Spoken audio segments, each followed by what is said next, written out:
Hey, good morning, friends. We're back on the porch with The Hiding Place by Corrie ten Boom. Today's chapter is Chapter 8, Storm Clouds Gather. The evenings were pleasant. Daytimes grew increasingly tense. We were too big. The group was too large. The web too widespread. For a year and a half now, we had got away with our double lives. Ostensibly, we were still an elderly watchmaker living with his two spinster daughters above his tiny shop. In actuality, the Behe was the center of an underground ring that spread now to the farthest corners of Holland. Here daily came dozens of workers, reports, appeals. Sooner or later we were going to make a mistake. It was meal times, especially when I was worried. There were so many now for every meal that we had to set the chairs diagonally across the dining room table. The cat loved this arrangement.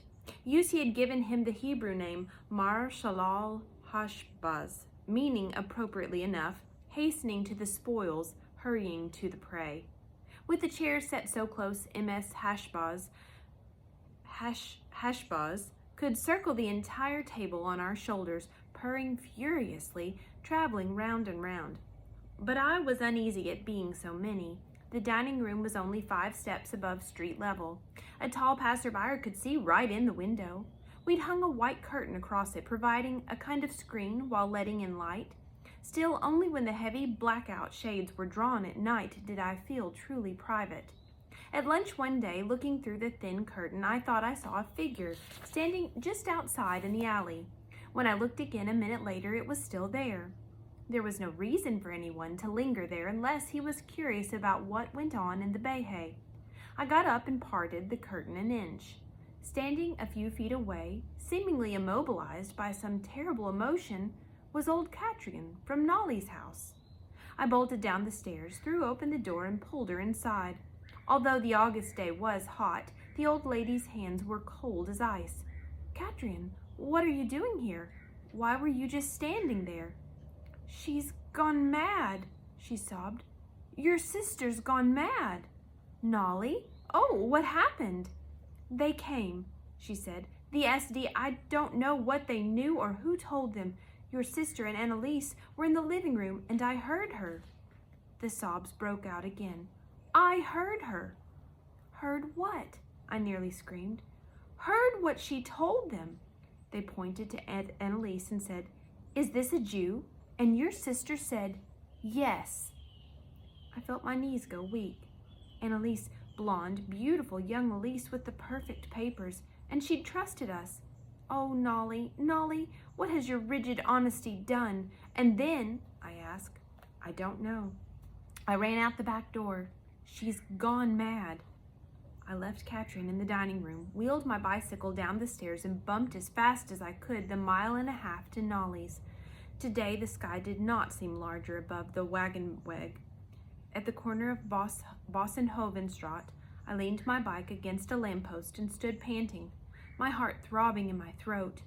Then, as casually as I was able, I strolled up the sidewalk toward the house. Except a car parked at the street curb directly in front, everything looked deceptively normal. I walked past. Not a sound from behind the white curtains, nothing to distinguish this house from the replicas of it on either side. When I got to the corner, I turned around. At that moment, the door opened and Nollie came out. Behind her walked a man in a brown business suit. A minute later, a second man appeared, half pulling, half supporting Annalise. The young woman's face was white as chalk. Twice before they reached the car, I thought she would faint. The car doors slammed. The motor roared. And they were gone. I pedaled back to the Behe, fighting back tears of anxiety. Nollie, we soon learned, had been taken to the police station around the corner, to one of the cells in the back. But Annalise had been sent to the old Jewish theater in Amsterdam, from which Jews were transported to extermination camps in Germany and Poland. It was Metje, stooped, careworn little Metje, whose offer to help we had discounted, who kept us in touch with Nollie. She was in wonderful spirits, Metje said, singing hymns and songs in her high, sweet soprano. How could she sing when she had betrayed another human being? Metje delivered the bread that Betsy baked for Nollie each morning, and the blue sweater Nollie asked for, her favorite, with flowers embroidered over the pocket. Metja relayed another message from Nollie, one especially for me. No ill will happen to Annalise. God will let them take her to Germany. He will not let her suffer because I obeyed him. 6 days after Nollie's arrest, the telephone rang. Pickwick's voice was on the other end. I wonder, my dear, if I could trouble you to deliver that watch yourself. A message then that he could never relay over the phone. I biked at once out to Ardenhout, taking along a man's watch for safe measure. Pickwick waited until we were in the drawing room with the door shut. The Jewish theater in Amsterdam was broken into last night. 40 Jews were rescued. One of them, a young woman, was most insistent that Nollie know Annalise is free. He fixed me with one of his widest set eyes. Do you understand this message? I nodded, too overcome with relief and joy to speak. How had Nollie known? How had she been so sure? After 10 days in the Haarlem jail, Nollie was transferred to the federal prison in Amsterdam. Pickwick said that the German doctor in charge of the prison hospital was a humane man who occasionally arranged a medical discharge. I went at once to Amsterdam to see him. But what could I say? I wondered as I waited in the entrance hall of his home. How could I get into the good graces of this man? Lolling about the foyer, sniffing from time to time at my legs and hands, were 3 perfectly huge Doberman pinschers. I remembered the book we were reading aloud by Bicycle Lamp, How to Win Friends and Influence People. One of the techniques advocated by Dale Carnegie was find the man's hobby. Hobby dogs, I wonder. At last the maid returned and showed me into a small sitting room. How smart of you, doctor, I said in German to the grizzle-haired man on the sofa. Smart? Yes, to bring these lovely dogs with you. They must be good company when you have to be away from your family. The doctor's face brightened. You like dogs, then? About the only dogs I've ever known were Harry DeVries bulldogs. Bulls are my favorite. Do you like bulls? People don't realize it, the doctor said eagerly, but bulldogs are very affectionate. For perhaps 10 minutes, while I racked my brain for everything I had ever heard or read on the subject, we talked about dogs. Then abruptly the doctor stood up. But I'm sure you haven't come here to talk about dogs. What's on your mind? I met his eye. I have a sister in prison here in Amsterdam. I was wondering if... I don't think she's well. The doctor smiled. So you aren't interested in dogs at all? I'm interested now, I said, smiling too, but I'm far more interested in my sister. What's her name? Nollie Van Werden.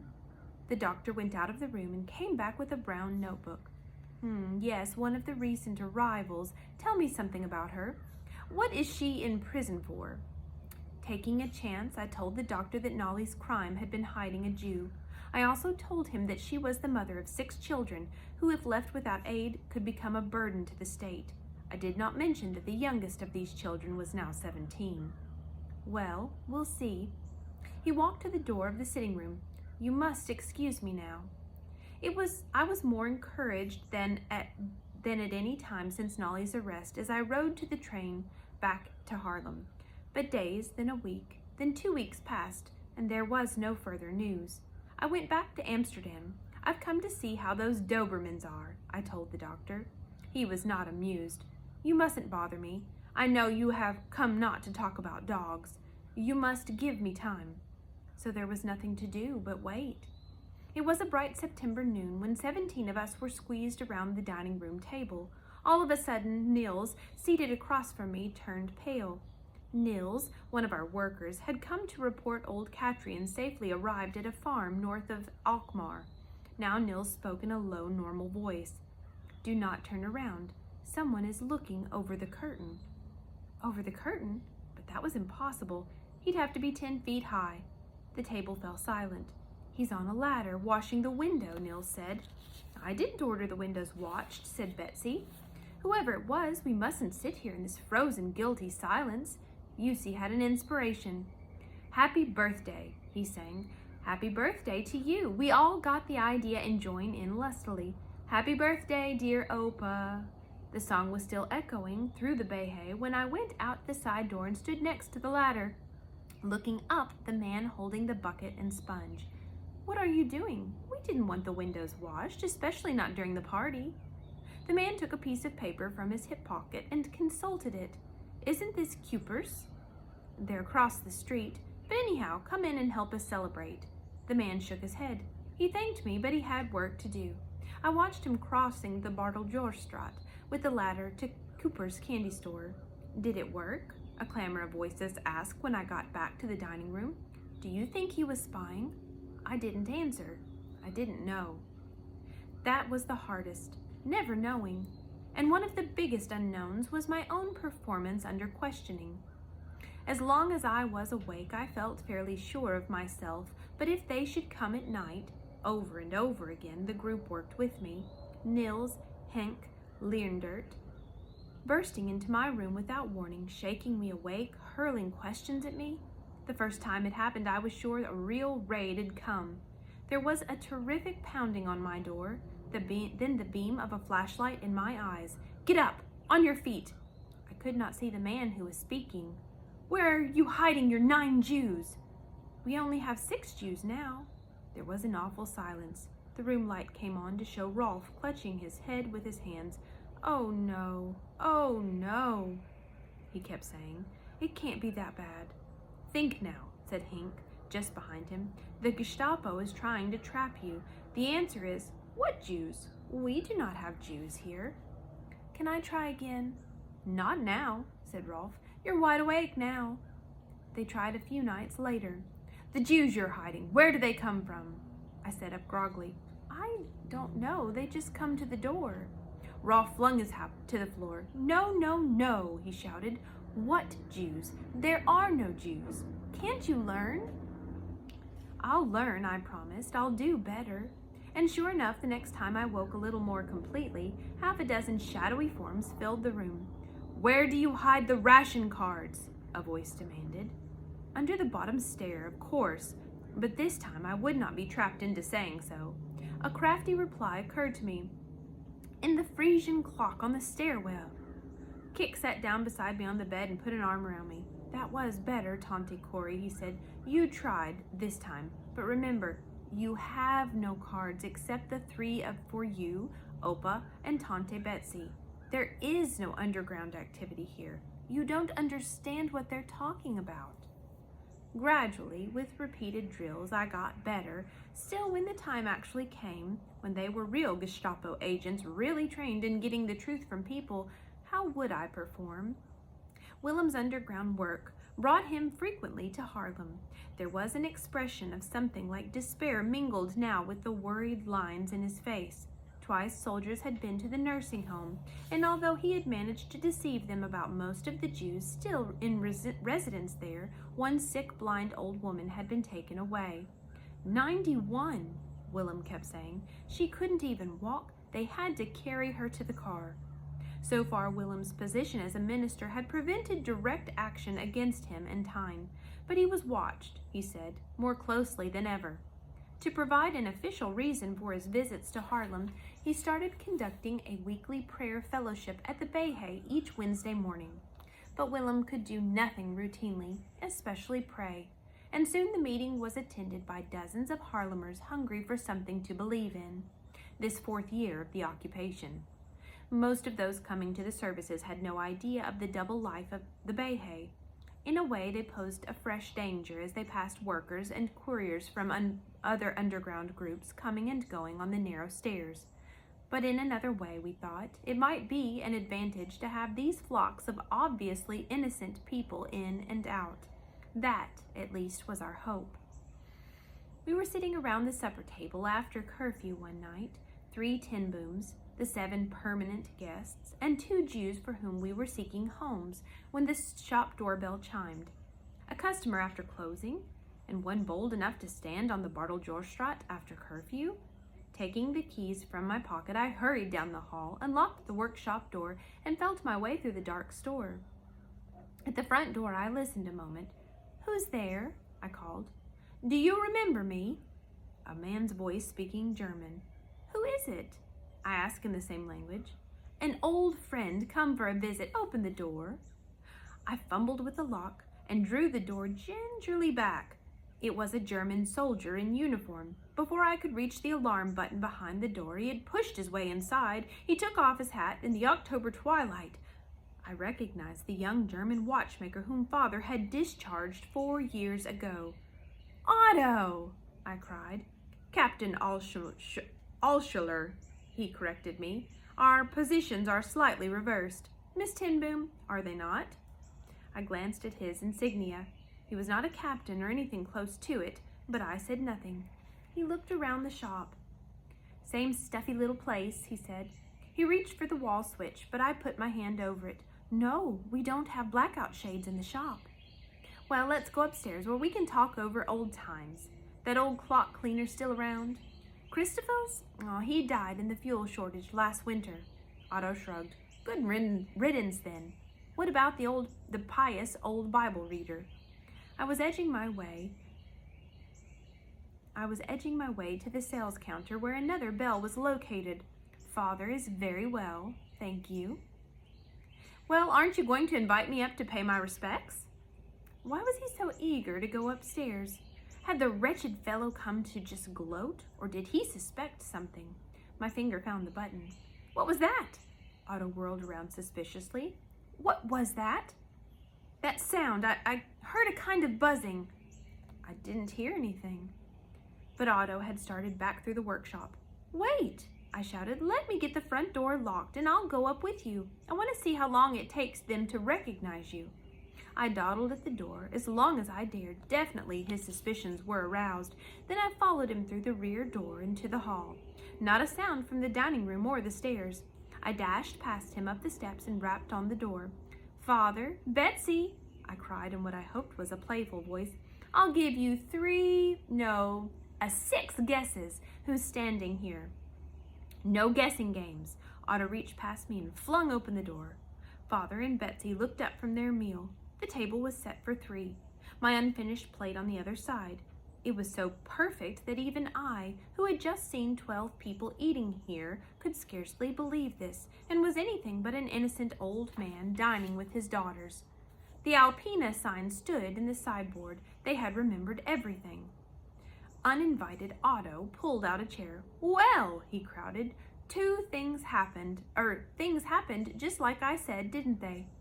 "So it would seem," said Father mildly. "Betsy," I said, "give Captain Altschuler some tea." Otto took a sip from the brew Betsy poured him and glared round the table at us. "Where did you get real tea? No one else in Holland has tea." "How stupid of me. The tea has come from Pickwick." "If you must know," I said, "it comes from a German officer, but you mustn't ask any further questions." I tried to imply clandestine dealings with a high occupation official.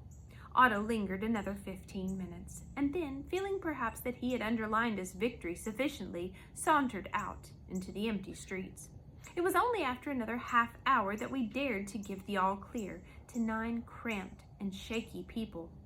The second week in October, during a particularly hectic morning with underground problems, the secret telephone number rang downstairs in the hall. I hurried down to pick it up.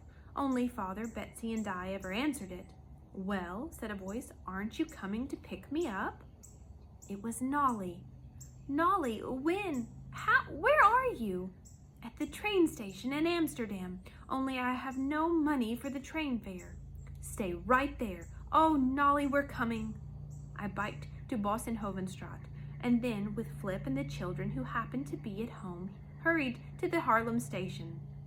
We saw Nollie even before our train came to a stop in Amsterdam, her bright blue sweater like a patch of blue sky in the big, dark shed.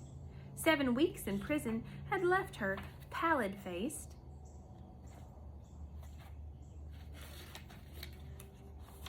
but as radiantly Nollie as ever. A prison doctor, she said, had pronounced her low blood pressure a serious condition, one that might leave her permanently disabled, and her 6 children a burden to society. Her face wrinkled in puzzlement as she said it. Christmas 1943 was approaching.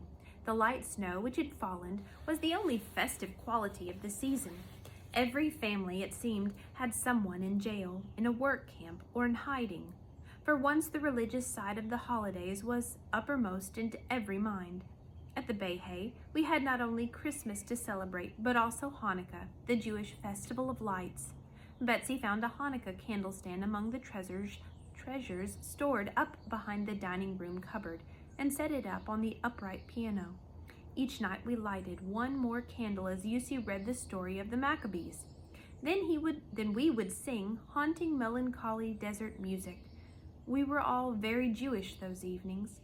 About the 5th night of the festival, as we were gathering round the piano, the doorbell in the alley rang. I opened it to find Mrs. Buchers, wife of the optician next door, standing in the snow. Mrs. Buchers was as round and placid as her husband was thin and worried, but tonight her plump face was twisted with anxiety. "Do you think," she whispered, "your Jews could sing a little more softly? We can hear them right through the walls, and, well, there are all kinds of people on this street." Back in Tante Jan's rooms, we considered this news in consternation. If the Buchers family knew all about our affairs, how many other people in Harlem did too? It wasn't long before we discovered that one who did was the chief of police himself.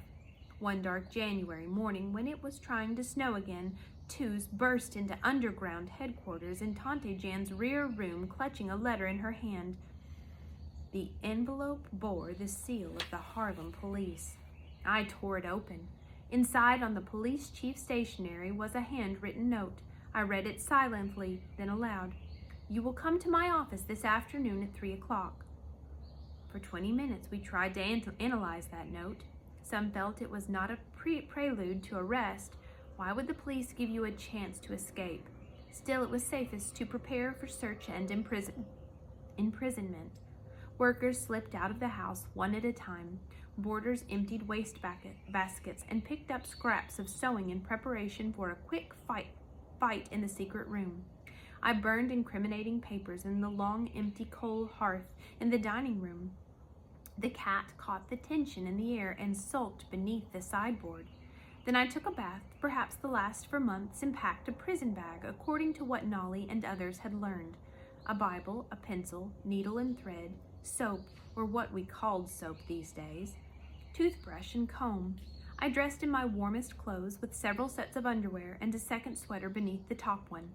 Just before 3, I hugged Father and Betsy tight and walked through the gray slush to the Smedstraat. The police was on duty was an old acquaintance. The policeman on duty was an old acquaintance. He looked at the letter, then at me with curious expression. "This way," he said. He knocked at a door marked Chief. The man who sat behind the desk had red, gray hair combed forward over a bald spot. A radio was playing. The chief reached over and twisted the volume knob, not down, but up. "Miss Tenboom," he said, "welcome." "How do you do, sir?" The chief had left his desk to shut the door behind me. "Do sit down," he said. "I know all about you, you know. About your work." "The watchmaking, you mean? You're probably thinking more about my father's work than my own." The chief smiled. "No, I mean your other work." "Ah, then you're referring to my work with retarded children." "Yes, let me tell you about that." "No, Miss Tenboom." The chief lowered his voice. "I'm not talking about your work with retarded children. I'm talking about still another work, and I want you to know that some of us here are in sympathy." The chief was smiling broadly now. Tentatively, I smiled back. "Now, Miss Tenboom," he went on, "I have a request." The chief sat down on the edge of his desk and looked at me steadily. He dropped his voice until it was just audible.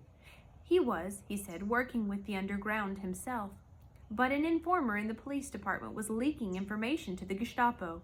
There's no way for us to deal with this man but to kill him. A shudder went down my spine. "What alternative have we?" the chief went on in a whisper. "We can't arrest him. There are no prisoners except those controlled by the Germans. But if he remains at large, many others will die. That is why I wondered, Miss Tenboom, if in your work you might know of someone who could kill him?" "Yes." I leaned back. Was this all a trap to trick me into admitting the existence of a group?